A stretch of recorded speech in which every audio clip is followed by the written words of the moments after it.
Tape measures are useful for some things. They help me in my job knowing about certain standards. I always like to set them aside and just stop and think about whether something is reasonable or not.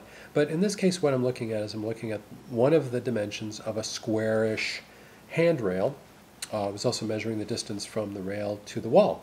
We basically want to make sure that you can put your hand around something and get a good grip on it. People fall on stairs in the tens of thousands every year, and there are a huge number of injuries and actually a lot of deaths. The number one cause of accidental death amongst people over 65 is a fall. That usually they don't usually die when they hit the ground, but they go to the hospital, maybe become septic or develop pneumonia and die sadly in the hospital. So preventing falls is a really big deal. So making sure that handrails are ones that we can easily grip is a really big deal. There is a standard for the total circumference. Currently, this has been changing over time, but currently the standard is 6¼ inches all the way around. So you can see this one from my measurement was 2½ inches, and it was square.